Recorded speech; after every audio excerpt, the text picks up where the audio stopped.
Hello दोस्तों, welcome in my channel सीखो कुछ नया में आपका स्वागत है। तो दोस्तों, आप सभी लोग कैसे हो, क्या हाल है?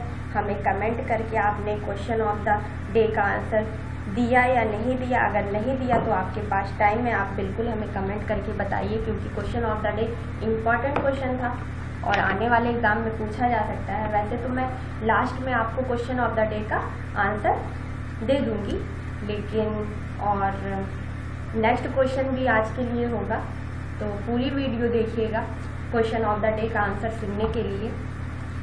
और हाँ दोस्तों, आज का सेशन बहुत ही इम्पॉर्टेंट होने वाला है, क्योंकि इसमें बायोलॉजी के बहुत ही इम्पॉर्टेंट टॉपिक से क्वेश्चन लिए गए हैं। वो भी इम्पॉर्टेंट है, जो कि एसएससी लेवल तक के क्वेश्चन हैं। ठीक है, तो आपको पूरी वीडियो देखनी चाहिए। और हाँ दोस्तों, अगर आपको मेरा चैनल पसंद आता है तो लाइक शेयर सब्सक्राइब तो बनता है ना यारों। तो फिर चलिए, आप मेरा चैनल सब्सक्राइब करिए, लाइक करिए, शेयर करिए और चलिए अब पढ़ना स्टार्ट करते हैं। तो पहला क्वेश्चन स्क्रीन पर आ रहा है हमारे। एक मिनट दोस्तों, हाँ पहला क्वेश्चन देखिए स्क्रीन पर आ चुका है हमारे। पहला क्वेश्चन है हमारा, दूध को दही में स्कंदित करने वाला एंजाइम है। ठीक है, तो क्वेश्चन ये है, दूध को दही में बदलने वाला एंजाइम। ठीक है, तो वैसे देखिए यहाँ पर एक नया टर्म यूज हुआ है एंजाइम। तो आपके माइंड में चल रहा होगा एंजाइम होता क्या है, तो मैं आपको बताती हूँ एंजाइम होता क्या है। वैसे तो एंजाइम एक प्रकार का उत्प्रेरक है। ठीक है, आप ऐसे लर्न कर सकते हो। ठीक है, तो आप देखिए, अब आपको क्वेश्चन क्या बताना है, दूध को दही में बदलने वाला। तो ऑप्शन पढ़ते हैं। ऑप्शन है पहला रेनिन, दूसरा है पेप्सिन, तीसरा है रेंजिन और चौथा है सिट्रेट। तो आंसर हमारा क्या हो जाएगा, रेनिन। रेनिन हमारा क्या है, दूध को दही में बदलने वाला एंजाइम है। तो आपको यहाँ से एक चीज़ तो पता चल गई कि दूध में कौन सा एंजाइम पाया जाता है। तो दूध में कौन सा एंजाइम पाया जाता है, रेनिन पाया जाता है। चलिए नेक्स्ट क्वेश्चन पर मूव ऑन करते हैं। नेक्स्ट क्वेश्चन है हमारा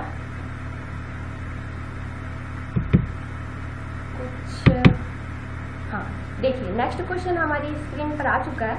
नेक्स्ट क्वेश्चन है हमारा, दुग्ध प्रोटीन को पचाने वाला एंजाइम है। ठीक है, दुग्ध प्रोटीन को मतलब दूध को कौन सा एंजाइम पचाता है, क्वेश्चन ये है। ठीक है, तो पहला है पेप्सिन और दूसरा है ट्रिप्सिन, तीसरा है रेनिन, चौथा है इरोक्सिन। ठीक है, तो इसका आंसर क्या है आप हमें कमेंट करके ज़रूर बताइए, लेकिन मैं यहाँ आपको बताती हूँ इसका आंसर है रेनिन। ठीक है, रेनिन जो है दुग्ध प्रोटीन को पचाने वाला एंजाइम। ठीक है, नेक्स्ट क्वेश्चन पर मूव ऑन करते हैं दोस्तों। नेक्स्ट क्वेश्चन है हमारा, दूध में कौन सा प्रोटीन शर्करा युग्म होता है। ठीक है, दूध में जो प्रोटीन पाया जाता है उसमें शर्करा कौन से युग्म का मतलब समझते हैं आप, युग्म का मतलब जोड़े होता है। ठीक है, तो यहाँ पर देखिए पहला ऑप्शन है कैसीन सुक्रोज, दूसरा है कैसीन लैक्टोज, तीसरा है फेरिटीन माल्टोज और चौथा है एल्यूमिन ग्लूकोज। ठीक है, तो आंसर हमारा है कैसीन और लैक्टोज। ठीक है, कैसीन और लैक्टोज जो है ये क्या हुए, दूध में क्वेश्चन क्या था, कौन सा प्रोटीन शर्करा युग्म होता है, तो ये शर्करा युग्म प्रोटीन होता है कैसीन और लैक्टोज। ठीक है, एंजाइम कौन सा होता है, क्या रेनिन होता है। ठीक है, पता चल गया आपको अच्छे से, ये याद रखिएगा, पूछा जाता है, काफ़ी टाइम पूछा गया क्वेश्चन है ये। ठीक है, नेक्स्ट क्वेश्चन पे मूव ऑन करते हैं। 34 हमारे स्क्रीन पर आ चुका है। 34 क्वेश्चन कहता है, दूध में पाया जाने वाला मुख्य प्रोटीन कौन सा है। ठीक है, दूध में पाया जाने वाला प्रोटीन आपको बताना है। और अभी मैंने थोड़ी देर पहले ऊपर के जो 3-4 क्वेश्चन गुजरे हैं उसमें मैंने आपको समझाया था, उसमें एंजाइम क्या था और प्रोटीन क्या था। तो इसको भी पढ़ते। देखिए पहला है एल्यूमिन, दूसरा है ग्लोब्यूलिन और तीसरा है ग्लोबिन और चौथा है केसिन। ठीक है, तो मैंने आपको बताया था कौन सा प्रोटीन पाया जाता है, कैसीन प्रोटीन पाया जाता है। ठीक है, पता चल गया आपको। अब देखिए यहाँ पर प्रोटीन एक न्यू वर्ड है, आपको लग रहा होगा पता नहीं क्या है क्या नहीं, तो मैं बताती हूँ प्रोटीन होता क्या है। ठीक है, देखिए प्रोटीन की खोज अगर आपसे पूछता है कोई किसने की, तो जे बर्जीलियस ने की। कब की? 1938 में की। ठीक है, एक क्वेश्चन पता चला। सेकंड क्वेश्चन हमारा प्रोटीन से ही बनता है कि ये होता क्या है। ये नाइट्रोजन युक्त पदार्थ होता है। ठीक है, दूसरा क्वेश्चन बन गया। तीसरा क्या है? प्रोटीन का निर्माण कैसे होता है? तो एमिनो अम्ल से होता है। ठीक है, याद रखिएगा, इम्पॉर्टेंट है, इम्पॉर्टेंट क्वेश्चन है। तो दोस्तों अब हम लोग नेक्स्ट क्वेश्चन पर मूव ऑन करते हैं। देखिए यहाँ पर प्रोटीन की बात आई थी तो मैंने आपको बता दिया, खोज जे बर्जीलियस ने की। कब की? 1938 में की। ठीक है, और ये क्या होता है, कैसे होता है? तो ये नाइट्रोजन युक्त पदार्थ होते हैं। ठीक है, इनका निर्माण कैसे होता है? एमिनो अम्ल से होता है। एमिनो अम्ल क्या होते हैं? जैसे कि नाइट्रोजन हो गया, कार्बन हो गया, ऑक्सीजन हो गया, फास्फोरस हो गया, सल्फर हो गया। और इनकी संख्या कितनी होती है? 20 या 22 होती है। मैंने कल भी आपको समझाया था, आज भी मैंने समझा दिया। अगर आपने पिछली वीडियो ना देखी हो तो प्लीज़ देख लीजिए, वो भी आपके लिए इम्पॉर्टेंट है। ठीक है, नेक्स्ट क्वेश्चन पर मूव ऑन करते हैं। नेक्स्ट क्वेश्चन हमारा 35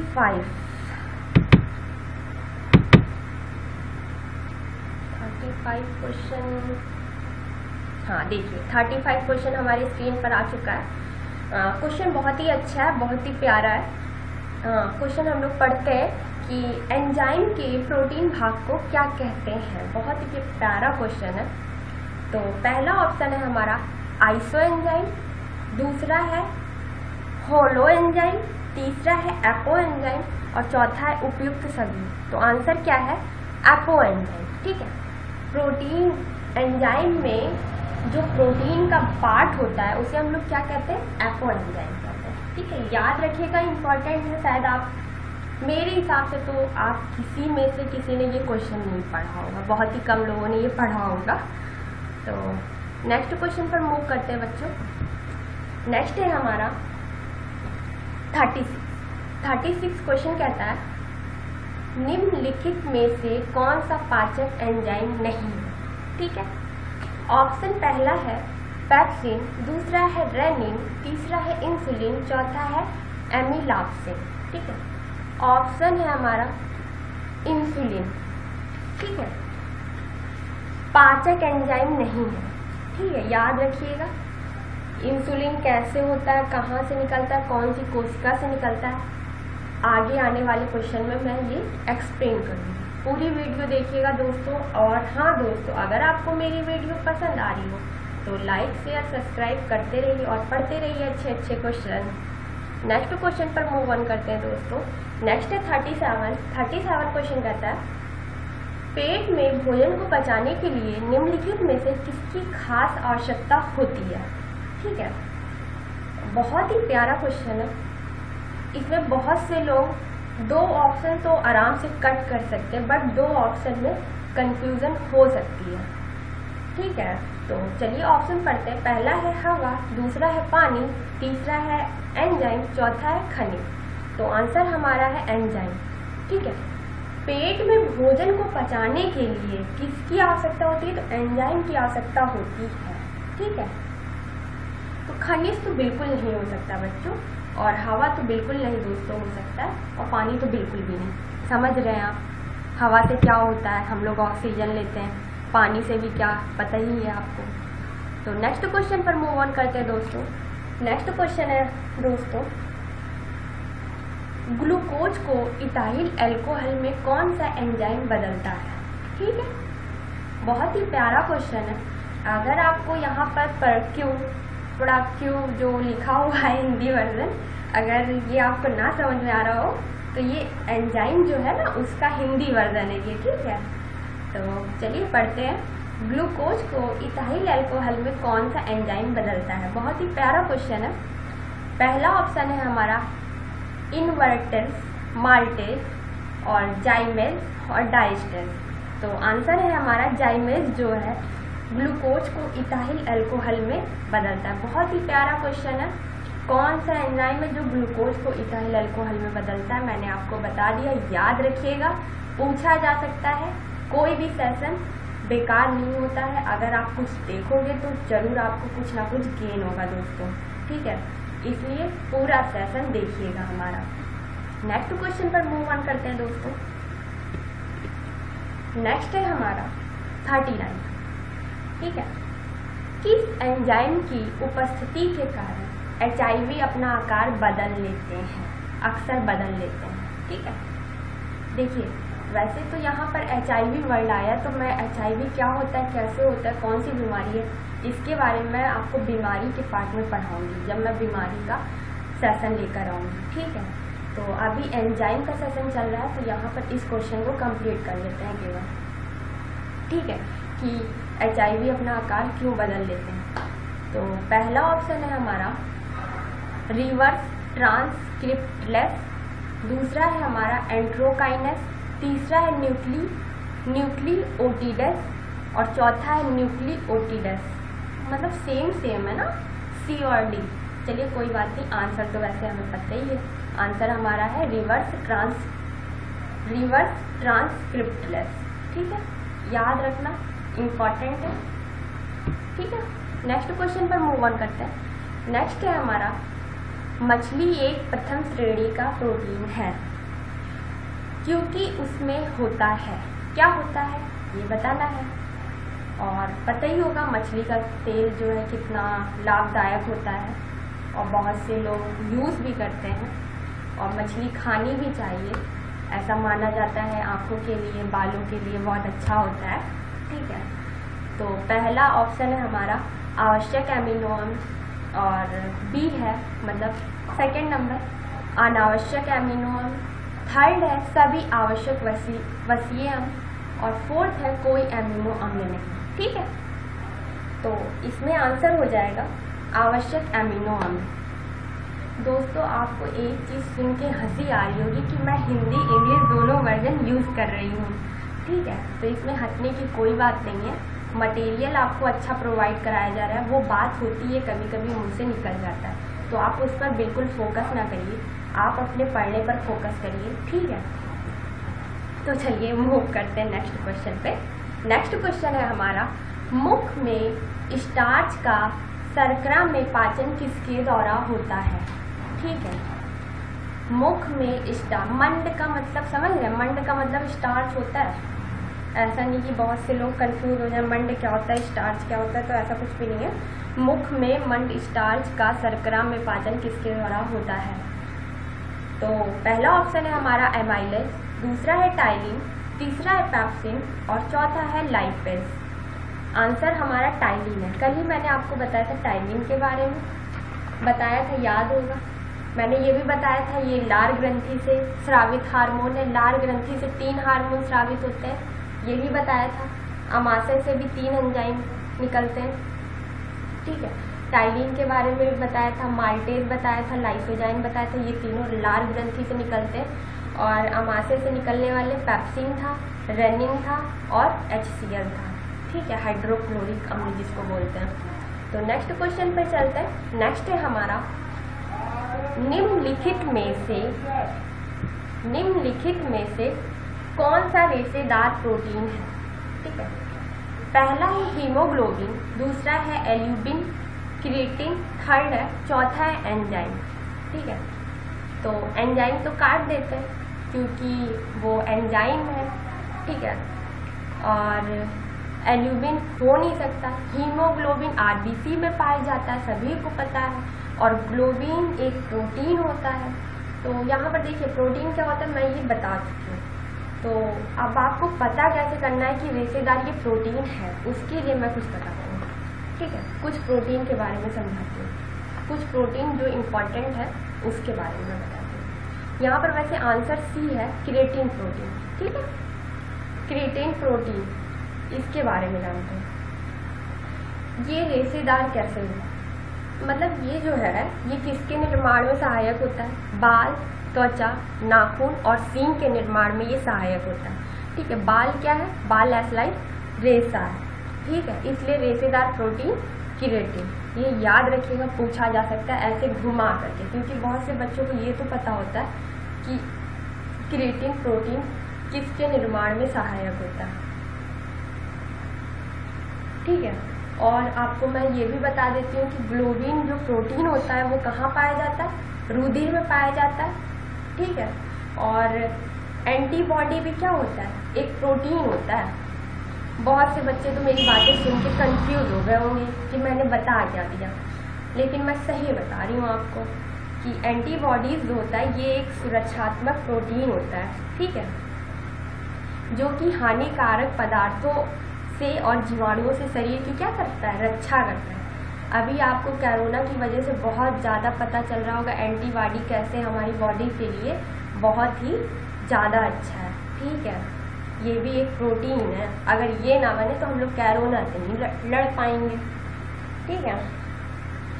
और फाइब्रोनोजन ये भी पता होना चाहिए, ये भी क्या है, एक प्रकार का प्रोटीन ही है। और आपको कैसीन पता चल गया, दूध दही अंडे में पाया जाता है, दूध दही पनीर, सॉरी अंडा नहीं होगा, दूध दही पनीर में, ठीक है। और हिस्टोन प्रोटीन कहाँ पाया जाता है, तो ये कोशिका द्रव में पाया जाता है। याद रखिएगा, अगर आप कॉपी पेन से लिख रहे हैं तो लिख लीजिएगा, इम्पॉर्टेंट है, मैं इम्पॉर्टेंट चीज़ें ही बता रही हूँ, ये मत सोचिएगा कि फजूल की चीज़ें मैं बता रही हूँ, ठीक है। तो कैरोटीन आपको पता चल गया, कैसीन पता चल गया, ठीक है, और हिस्टोन भी पता चल गया, ग्लोबिन भी पता चल गया, ठीक है। तो चलिए नेक्स्ट क्वेश्चन पे मूव ऑन करते हैं दोस्तों। नेक्स्ट क्वेश्चन है हमारा 43, कौन से अंग पर उंगली के समान उभरी हुई संरचनाएं होती हैं जिन्हें दीर्घरोम तथा रसांकुर कहते हैं। देखिए अब तो हम लोग पहुंच गए हैं छोटी आंत और बड़ी आंत पे, ठीक है। तो ऑप्शन पढ़ते हैं, पहला है बड़ी आंत, दूसरा है मूत्राशय, तीसरा है छोटी आंत, चौथा है पेट, ठीक है। उंगली के समान उभरी हुई संरचना, आप देखिए उंगली के समान उभरी हुई संरचना की बात हो रही है, ठीक है, और जिन्हें दीर्घरोम तथा रसांकुर कहते हैं। तो ये हमारा छोटी आंत में होता है, उभरी हुई संरचनाएं जिन्हें कि दीर्घरोम तथा रसांकुर कहते हैं। वैसे तो दीर्घरोम बहुत से कम लोगों ने सुना होगा, लेकिन रसांकुर तो बहुत से लोगों ने सुना होगा, ठीक है। ये किसका पार्ट होता है, ये छोटी आंत का पार्ट होता है दोस्तों। ऐसे बहुत से वर्ड्स हैं जो कि आपको दे दिए जाते हैं और पूछा जाता है कि ये कहाँ से रिलेटेड है, ठीक है। तो कुछ चीज़ें हैं जो आपको बिल्कुल माइंड में बैकअप रखनी है कि हाँ ये यहाँ से है रिलेटेड, ठीक है। छोटी आंत की बात आई है तो मैं आपको थोड़ा बहुत मैं बताती हूँ इसके बारे में, ठीक है। वैसे तो ये यू आकार की होती है, वैसे मनुष्य में जो आंत होती है वो दो होती हैं, एक छोटी आंत होती है, एक बड़ी आंत होती है, इतना तो पता है सभी को, ठीक है। पहले छोटी आंत फिर देन बड़ी आंत आती है, ठीक है। ये कैसी होती है, शेप में यू आकार की होती है। अगर मैं लंबाई आपको बताऊं इसकी तो ये 6 से 7 मीटर लंबी होती है, ठीक है। और जो भोजन का पूर्ण पाचन जो होता है वो छोटी आंत में ही होता है, ठीक है। और छोटी आंत में जो भोजन रहता है वो 2 से 4 घंटे रहता है। कल मैंने आपको बताया था, क्या बताया था बताइए आप सभी लोग। कल मैंने कुछ आपको बताया था कि अमाशय में भोजन कितनी देर रहता है, 4.5 घंटे रहता है। छोटी आंत में कितनी देर रहता है, 2 से 4 घंटे रहता है, ठीक है। और ये भी पता होना चाहिए कि मतलब छोटी आंत से कितना लीटर एंजाइम 24 घंटे में निकल जाता है, तो 2 लीटर एंजाइम 24 घंटे में निकल जाता है, ठीक है। और हाँ, एक और क्वेश्चन यहाँ पर पता होना चाहिए कि ये आहार नाल का सबसे बड़ा भाग होता है छोटी आंत, ठीक है। और मैंने कल आपको बताया था आहार नाल मुख से कहाँ तक होती है, मुख गुहा से गुदा तक होती है, ठीक है। और आहार नाल का वर्ग क्या होता है, भोजन को मतलब बहने से रोकना, क्योंकि जब ये मुख गुहा से स्टार्ट हो रही है और आहार नाल, नाल मतलब आपको पता चल रहा है पाइप टाइप की कुछ संरचना है, ठीक है। तो ये मुख गुहा से स्टार्टिंग होती है और गुदा तक रहती है, तो ये क्या करती है, भोजन के बचाव मतलब बाहों को रोकती है, ठीक है। तो आपको पता चल गया, आहार नाल भी पता चल गया, छोटी आंत भी पता चल गई क्या होती है, कैसे होती है, मैंने आपको बता दिया, ठीक है। नेक्स्ट क्वेश्चन पर मूव करते हैं दोस्तों। नेक्स्ट क्वेश्चन 44, मानव शरीर में पाचन का अधिकांश भाग किस अंग में संपन्न होता है? ठीक है, पाचन का अधिकांश भाग किस अंग में संपन्न होता है? अभी 43 क्वेश्चन में मैंने आपको एक लाइन बोली थी जिससे आपको ये क्वेश्चन का आंसर तुरंत पता चल जाना चाहिए, लेकिन अगर आपने ध्यान से सुना होगा तो बिल्कुल आपको पता होगा। वैसे मैं तो बताऊंगी ही। पहला ऑप्शन पढ़ते हैं, पैनक्रियास। बी है हमारा बड़ी आंत, सी है छोटी आंत और 4 है अमाशय। ठीक है, आंसर हमारा सी छोटी आंत। मैंने अभी आपको बताया था छोटी आंत। भोजन का अधिकांश पाचन जो होता है वो छोटी आंत में होता है। ठीक है, ठीक दोस्तों, नेक्स्ट क्वेश्चन पे मूव ऑन करते हैं। और हाँ दोस्तों, अगर आपको मेरी वीडियो पसंद आ रही हो तो बिल्कुल लाइक करिए, शेयर करिए, सब्सक्राइब करिए और अपने दोस्तों से भी बिल्कुल बताइए कि ये सेशन कितना अच्छा चल रहा है आप सभी लोगों के लिए। ठीक है, तो 45 क्वेश्चन पढ़ते हैं दोस्तों। 45 है हमारा, अधिकतम पोषक तत्व रक्त में कहाँ से अवशोषित किए जाते हैं? ठीक है तो पहला है बड़ी आंत, दूसरा है छोटी आंत, तीसरा है मुंह और चौथा है पेट। तो इसका आंसर वैसे है क्या? वैसे इसका आंसर है छोटी आंत। ठीक है, छोटी आंत है। अधिकांश पोषक तत्व जो हमें मिलता है वो कहाँ, रक्त में कहाँ से अवशोषित किया जाता है? छोटी आंत से। ठीक है, नेक्स्ट क्वेश्चन पर चलते हैं। देखिए, अब यहाँ पर बड़ी आंत के बारे में हम कुछ आपको बताएंगे। ठीक है, 46 क्वेश्चन है, सिग्मोइड कोलन किसका भाग है? वैसे आपने कोलन सुना होगा, लेकिन उसके आगे जो लिखा है सिग्मोइड करके वो आपने बहुत कम सुना होगा। ठीक है, तो चलिए पढ़ते हैं ऑप्शन। छोटी आंत, बी है बड़ी आंत और सी ग्रसनी है और डी मलाशय। ठीक है, छोटी आंत के बारे में आंसर वैसे बड़ी आंत है। ठीक है, बड़ी आंत। ठीक, मलाशय आप समझ रहे हैं। छोटी आंत के बारे में मैं बता चुकी हूँ, बड़ी आंत के बारे में मैं थोड़ा सा बताती हूँ। ठीक है, बड़ी आंत, देखिए बड़ी आंत में 2 भाग होते हैं। ठीक है, एक कोलन होता है, एक सीकम होता है। ठीक है, क्या बताया मैंने? बड़ी आंत में 2 भाग होते हैं। देखिए, जो इम्पोर्टेंट चीज़ें हैं वही मैं आपसे डिस्कस कर रही हूँ, मैं फजूल की चीज़ें कुछ नहीं डिस्कस कर रही हूँ। ठीक है, इसलिए वही मैं बता रही हूँ जो आपके लिए इम्पोर्टेंट है। तो सुनिए फिर, बड़ी आंत में 2 भाग होते हैं, एक कोलन होता है, एक सीकम होता है। ठीक है, तो आपको ये यहाँ पर पता चल जाना चाहिए कि अगर कोलन और सीकम अगर वर्ड कहीं मिलेगा तो वो हम क्या टिक करेंगे, बड़ी आंत से रिलेटेड है। ठीक है, तो अब आपको मैं बताती हूँ सीकम। छोटी आंत जो होती है और बड़ी आंत के जोड़ पर एक नली होती है जिसे कि हम लोग क्या कहते हैं, सीकम कहते हैं। ठीक है, और सीकम जो होता है, सीकम के शीर्ष पर एक मतलब अंगुली जैसी रचना होती है जिसे अपेंडिक्स कहते हैं। ठीक है, और हाँ ये भी मैं आपको बता देती हूँ कि यहाँ पर अपशिष्ट जो पदार्थ होता है, वेस्ट मटेरियल होता है, उसके अतिरिक्त पानी को अवशोषित किया जाता है। ठीक है, तो 3-4 बातें थी जो आपको याद रखनी चाहिए थी, मैंने बता दिया है। अब यहाँ पर देखिए बड़ी आंत से 3 वर्ड जुड़े हैं, कोलन, सीकम और अपेंडिक्स। ठीक है, याद रखिएगा दोस्तों, पूछा जाता है। नेक्स्ट क्वेश्चन पर मूव ऑन करते हैं। नेक्स्ट क्वेश्चन है हमारा, मानव शरीर में सबसे बड़ी ग्रंथि कौन सी है? बहुत ही प्यारा सा क्वेश्चन है। प्यारा से क्या, अगर आप पढ़ेंगे तो सब कुछ प्यारा है, नहीं पढ़ेंगे तो कुछ नहीं प्यारा है। ठीक है, तो मानव शरीर में सबसे बड़ी ग्रंथि कौन सी है? ठीक है, बताइए कौन सी है। ऑप्शन पढ़ते हैं। फर्स्ट है हमारा लीवर, सेकेंड है हमारा थायराइड, थर्ड है हमारा प्यू और फोर्थ है हमारा लार ग्रंथि। ठीक है, तो आंसर है हमारा ए, लीवर।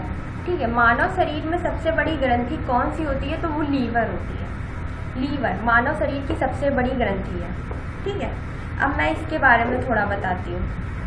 अब देखिए, लीवर का मतलब समझ रहे हैं ना, लीवर को ही जिगर कहते हैं और जिगर को ही क्या कहते हैं, यकृत कहते हैं। ठीक है, ये तीनों वर्जन याद रखिएगा, घुमा घुमा करके आपको घुमाने के लिए बहुत कुछ कर सकते हैं एग्जामिनर। ठीक है, तो यकृत, जिगर और लीवर, ठीक है। तो यकृत, जिगर, लीवर तीनों एक ही वर्जन है, मानव शरीर की सबसे बड़ी ग्रंथि है। तो यकृत जो है उसका वेट कितना होता है, वजन, तो 1.5 से 2 kg इसका वजन होता है। और इसके चारों तरफ एक परत पाई जाती है जिसे कि पेरिटोनियम परत कहते हैं। इससे क्या होता है कि ये मतलब बाहरी मतलब आघातों से, समझ रहे हैं ना, बाहरी आघात मतलब कोई चोट वोट ना लगे, उससे यकृत की रक्षा करती है। और ये कहाँ स्थित होती है पेट में, तो दाईं ओर स्थित होती है, ठीक है। और इसके 2 खंड होते हैं, 2 खंड पाए जाते हैं। निचले भाग में जो होता है नाशपाती के आकार की एक छोटी थैली होती है। यकृत में ये क्या होता है, नाशपाती के आकार की एक छोटी थैली होती है जिसे पित्ताशय हम लोग कहते हैं, ठीक है। यहाँ पर आपको एक चीज़ सीखने के लिए मिलेगी, सुनते रहिए बस, ठीक है।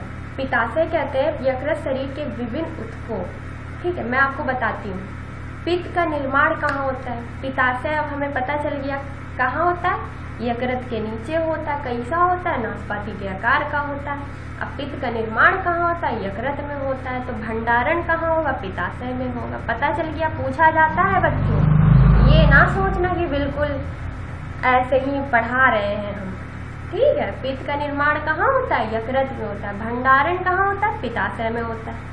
अब देखिए एक चीज और इम्पोर्टेंट मैं बताती हूँ, पित्त का पित्ताशय में गिरना किस क्रिया द्वारा होता है, तो प्रतिवर्ती क्रिया द्वारा होता है, ठीक है। याद रखिएगा, इम्पोर्टेंट है। चलिए नेक्स्ट क्वेश्चन पे मूव करते हैं। लीवर किसका भरपूर स्रोत है। देखिए पहला है शर्करा, दूसरा है वसा घुलनशील विटामिन, तीसरा है खनिज, चौथा है प्रोटीन। तो वसा घुलनशील विटामिन, ठीक है, इसका भरपूर स्रोत है। अब आपके माइंड में एक बात आ गई होगी, ये बात आ गई होगी कि इसमें वसा घुलनशील विटामिन कैसे आ गया। सही बात है, हमारे भी माइंड में आ गया ये बात, तो हम बता देते हैं। यकृत में 2 प्रोटीन होते हैं, ठीक है। विटामिन के का निर्माण भी यही होता है, इसीलिए तो इसको कहा गया है वसा घुलनशील विटामिन का भरपूर स्रोत है, ठीक है। क्यों कहा गया, देखिए अब आपको मैं 2 चीज़ें बता देती हूँ। यकृत में 2 प्रकार के क्या होते हैं, प्रोटीन होते हैं। कौन कौन सा, एक हिपेरिन होता है, एक फाइब्रोनेक्टिन होता है, ठीक है। रक्त का थक्का नहीं बनने देता वो हिपेरिन होता है, जो रक्त का थक्का जमाता है वो फाइब्रोनेक्टिन होता है, ठीक है। तो अब आपको पता चले विटामिन के का निर्माण कहाँ होता है, तो यकृत में होता है, इसीलिए इसको भरपूर क्या कहा गया, वसा घुलनशील विटामिन कहा गया है। नेक्स्ट क्वेश्चन पर मूव करते हैं दोस्तों। नेक्स्ट क्वेश्चन है हमारा, निम्नलिखित में से कौन सा एक किसी भी पाचक एंजाइम का श्रावण नहीं करता है। बहुत ही प्यारा क्वेश्चन है।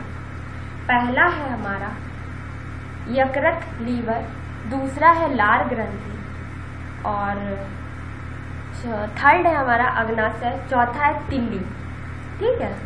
तो आंसर ए है हमारा यकृत, लीवर, जो कि पाचक एंजाइम का क्या करता है, श्रावण नहीं करता है। ये क्या करता है, ये भी आपके माइंड में होगा कि क्या करता है, ये प्रोटीन को कार्बोहाइड्रेट में बदलता है। अगर आपसे पूछ लिया जाए कि प्रोटीन को कार्बोहाइड्रेट में कौन बदलता है, बहुत ही प्यारा क्वेश्चन बता रहे हैं, यकृत ये कार्य करता है।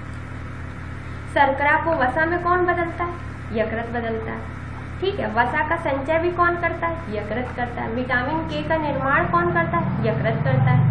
अगर जहर खा के कोई व्यक्ति मर गया है तो उसकी पहचान कैसे होती है, यकृत द्वारा ही उसकी पहचान होती है, ठीक है। नेक्स्ट क्वेश्चन पे दोस्तों मूव करते हैं। 50 क्वेश्चन हमारी स्क्रीन पर आ चुका है दोस्तों, तो चलिए पढ़ते हैं। तो पहला वो 50 क्वेश्चन है, निम्नलिखित में से किसका संश्लेषण यकृत द्वारा किया जा सकता है। देखिए वही अभी मैं जो समझा रही थी, बस वही क्वेश्चन आ गया आपके पास। पहला है विटामिन ए, विटामिन बी तो है नहीं, मैंने बोल दिया, लेकिन विटामिन ई है, विटामिन डी है और विटामिन के है। तो मैंने आपको बताया था विटामिन के का निर्माण कहाँ होता है, यकृत में होता है। तो आंसर सॉरी एक चीज़ मैं आपको उसके लिए सॉरी। देखिए क्वेश्चन थोड़ा ध्यान से पढ़िए। यहाँ पर लिखा है निम्नलिखित में से किसका संश्लेषण यकृत द्वारा किया जा सकता है, ठीक है। तो संश्लेषण विटामिन ए का किया जा सकता है, ठीक है। और जो भंडारण होगा विटामिन ए, डी, ई के, इन सब का भंडारण होता है, लेकिन संश्लेषण किसका होता है, विटामिन ए का होता है। दोस्तों वेरी इंपॉर्टेंट क्वेश्चन, थोड़ा घुमा करके पूछने के लिए अगर आपको ये मैंने बताया था कि विटामिन के कहाँ बनता है, तो यकृत में बनता है, तो आप विटामिन के यहाँ पर फट से आंसर बता देते। लेकिन संश्लेषण जो होता है विटामिन ए का होता है, ठीक है, याद रखिएगा। नेक्स्ट क्वेश्चन है हमारा, पचे हुए भोजन में मौजूद विषैले पदार्थ का कौन सा अंग चूषण करता है? ठीक है,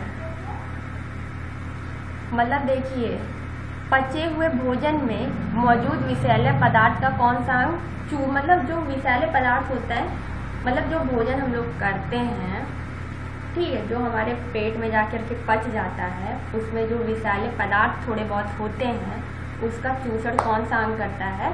तो पहला ऑप्शन हमारा अमाशय, दूसरा है अग्नाशय, तीसरा है वक्त और चौथा है यकृत। तो आंसर क्या हो जाएगा? यकृत। मैंने आपको अभी बताया था, ठीक है। नेक्स्ट क्वेश्चन पे मूव करते हैं दोस्तों। नेक्स्ट क्वेश्चन 52 हमारी स्क्रीन पे आ चुका है।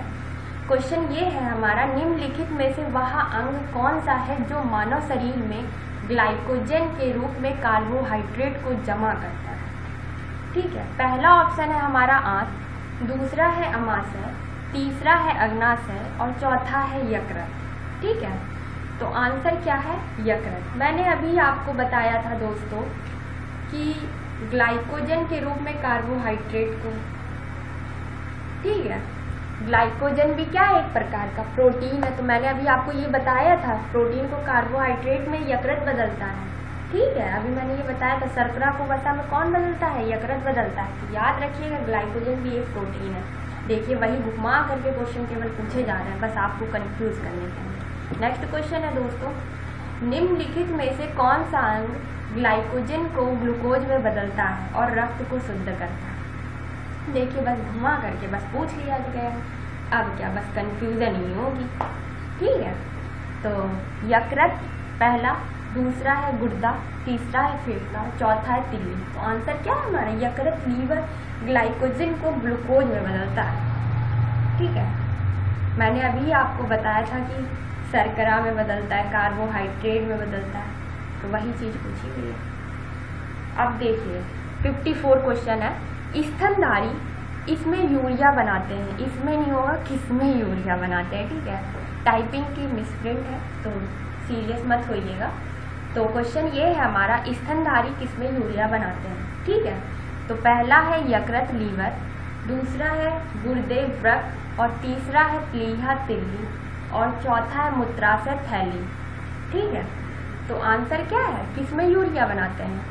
स्तनधारी हम लोग भी किसमें आते हैं? स्तनधारी में आते हैं। तो किसमें यूरिया बनाते हैं? यकृत और लीवर में बनाते हैं, ठीक है। यकृत को ही लीवर कहा जाता है।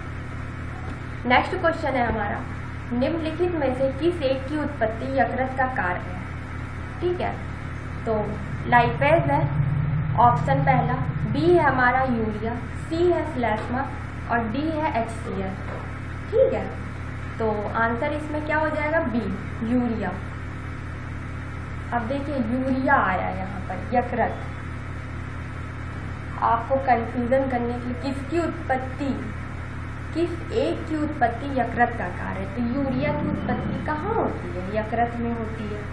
और निर्माण कैसे होता है? शरीर में जो होता है ना, NH3 को यूरिया में बदलने का कार्य कौन करता है? आपसे ये क्वेश्चन पूछा जा सकता है। NH3 को, मतलब अमोनिया को यूरिया में बदलने का कार्य कौन करता है? यकृत करता है। याद रखिएगा, पूछा जा सकता है आपसे, ठीक है।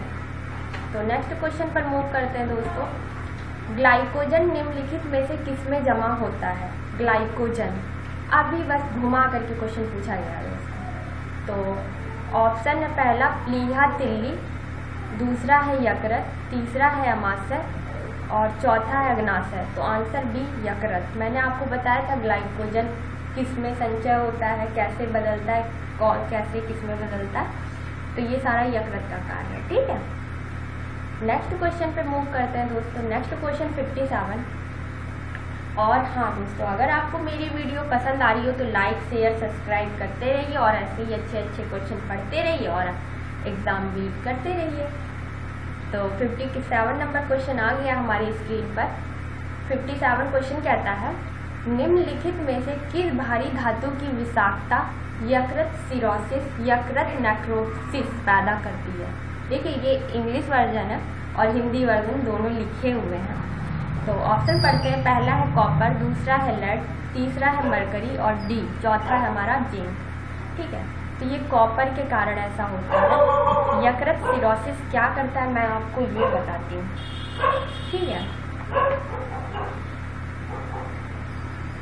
इसमें क्या होता है कि यकृत का जो बाहरी पार्ट होता है ना, मांसपेशियां, वो क्या होती हैं,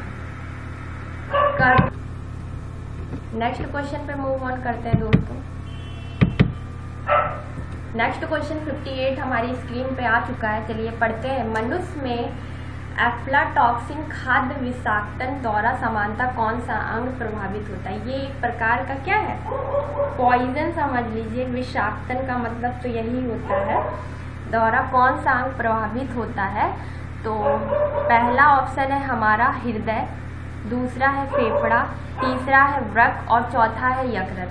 तो आंसर क्या हो जाएगा, यकृत हो जाएगा। ठीक है, मैंने अभी आपको बताया था जहर वहर के बारे में कि जहर कोई खा लेता है तो कैसे पता करते हैं, तो यकृत की जांच की जाती है तो पता चल जाता है कि ये जहर खाया है कि क्या किया है।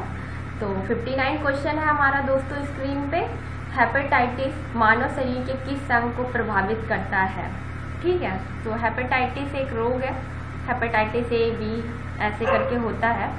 तो इसके बारे में वैसे तो मैं रोग में डिस्कस करूंगी, लेकिन यहाँ पर आपको बता देती हूँ कौन सा अंग प्रभावित होता है। ठीक है, तो यहाँ लीवर प्रभावित होता है, इसलिए यहाँ पर ये क्वेश्चन आया है लीवर। ठीक है, याद रखिएगा। नेक्स्ट क्वेश्चन पे मूव ऑन करते हैं दोस्तों। नेक्स्ट क्वेश्चन है हमारा, पीलिया रोग किसके संक्रमण से होता है? पहला है मस्तिष्क, दूसरा है यकृत, चौथा है गुर्दा, थर्ड है गुर्दा, चौथा है प्लीहा। तो आंसर हमारा क्या है, यकृत। ठीक है, यकृत के द्वारा ऐसा होता है। ठीक है, यकृत, पीलिया रोग किसके संक्रमण से होता है? ये है, तो यकृत में होता है संक्रमण से। ठीक है, तो पीलिया के बारे में आपको बता देती हूँ। यकृत में दो भाग होते हैं, पित्त के दो भाग होते हैं। एक बाइल पिगमेंट पित्तवर्ण होता है, बाइल सॉल्ट पित्तवर्ण होता है। ठीक है, तो ये बिलरूबिन जो होता है, बिलरूबिन की मात्रा ज़्यादा हो जाती है तो पीलिया हो जाता है, पित्तवर्णक। ठीक है, नेक्स्ट क्वेश्चन पे मूव ऑन करते हैं दोस्तों। निम्नलिखित में से किस ग्रंथि में पित्त उत्पादित होता है? तो पहला है यकृत, दूसरा है गुर्दा, तीसरा है पित्ताशय, चौथा है तिल्ली। तो आंसर हमारा ए है, यकृत में क्या होता है, पित्त उत्पादित होता है। और मैंने अभी आपको बताया था पित्त का निर्माण यकृत में और भंडारण पित्ताशय में होता है, और वो पित्त का पित्ताशय में गिरना प्रतिवर्ती क्रिया द्वारा होता है। तो दोस्तों आज बस इतना ही। तो दोस्तों आपको मेरी वीडियो कैसी लगी आप हमें कमेंट करके बताइए, और अगर आपको मेरी वीडियो पसंद आती है तो लाइक शेयर सब्सक्राइब करते रहिए। और हाँ दोस्तों, कल मैंने आपको एक क्वेश्चन दिया था लास्ट में, जिसका आंसर मैं आज आपको बताती हूँ कि विशाखापत्तनम में जो पॉलीमर प्लांट था उसमें एक गैस लीक हो गई थी, उस गैस का नाम स्टाइरिन था। ठीक है, और वो कौन सी कंपनी थी? तो LG polymer primer limited company थी। ठीक है, अगर आपसे कोई अच्छा एग्ज़ाम जैसे SSC लेवल का होता है तो उसमें आपसे ये पूछा जा सकता है कि कौन सी कंपनी थी, तो LG polymer primer limited company थी। ये कंपनी कहाँ की थी? साउथ कोरिया की कंपनी थी। और देखिए स्टाइरिन गैस लीक हुई थी, तो स्टाइरिन के बारे में बता देती हूँ कि स्टाइरिन जो है उससे ब्यूना एस रबर बनती है। ब्यूना एस का मतलब होता है स्टाइरिन, ब्यूना स्टाइरिन रबर। ठीक है, और ये गंधहीन गैस है जो तंत्रिका तंत्र को प्रभावित करती है, याद रखिएगा। ठीक है, और क्वेश्चन ऑफ द डे में केवल ऋचा ने आंसर किया था और किसी दोस्तों ने मेरा आंसर नहीं किया था। इसका मतलब ये है कि किसी ने मेरी वीडियो नहीं देखी है। तो दोस्तों प्लीज़ पूरी वीडियो देखिए, जिससे आपको लास्ट में एक क्वेश्चन दिया जाएगा जिसका आंसर आपको डेली बताना होगा। ठीक है, तो आज भी मैं एक क्वेश्चन पूछती हूँ, तो आपको कल बताना होगा कि क्या है क्या नहीं है। ठीक है, तो आप ये बताइएगा कि नेत्रावली वन जीव अभ्यारण्य कहाँ है? ठीक है, नेत्रावली वन जीव अभ्यारण्य कहाँ है? ठीक है, ये क्वेश्चन ऑफ द डे है दोस्तों। नेत्रावली वन जीव अभ्यारण्य कहाँ है? बताइएगा कमेंट करके दोस्तों। और हाँ दोस्तों, आज बस इतना ही। तो दोस्तों मैं चलती हूँ, अपना ध्यान रखिए, घर पर रहिए, सुरक्षित रहिए। बाय बाय, टेक केयर, जय हिंद, जय भारत।